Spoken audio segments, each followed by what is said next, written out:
सभी दोस्तों को नमस्ते, प्रणाम, हर हर महादेव। आज हम लोग लेके आए शिव चर्चा का बहुत ही प्यारा सा भजन, और जैसा लगे कमेंट के माध्यम से बताइएगा। अच्छा लगे तो लाइक करिए, अगर चैनल पर नए हैं तो सब्सक्राइब करिए। चलिए दोस्तों, सुनते हैं शिव चर्चा का भजन।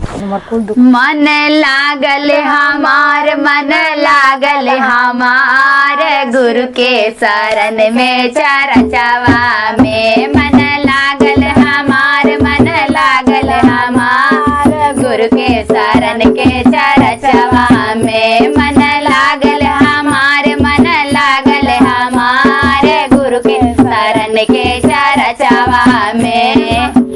वही चर्चा में हरिंदर भैया आइले, वही चर्चा में हरिंदर भैया आइले, हरिंदर भैया आइले, हरिंदर भैया आइले, हरिंदर भैया आइले, हरिंदर भैया आइले। वही चर्चा में हरिंदर भैया आइले, हरिंदर भैया आइले, हरिंदर भैया आइले।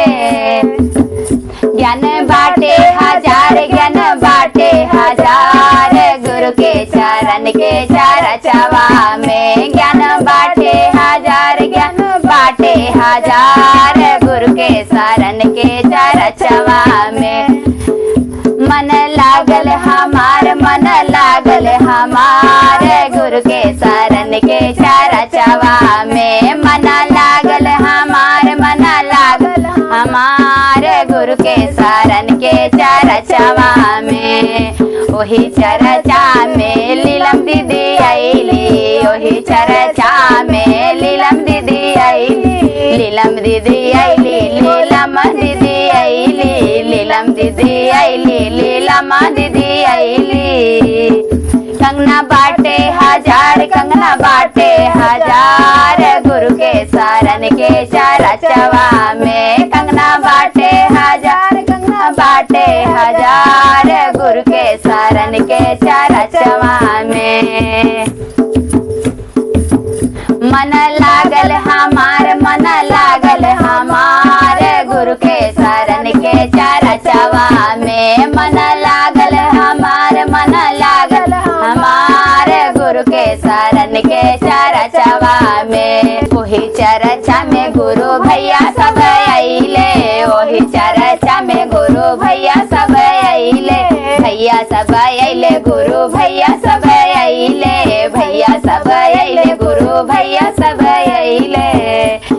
दया मांगे हजार, दया मांगे हजार, गुरु के चरण के चरचवा में। दया मांगे हजार, दया मांगे हजार, गुरु के चरण के चरचवा में।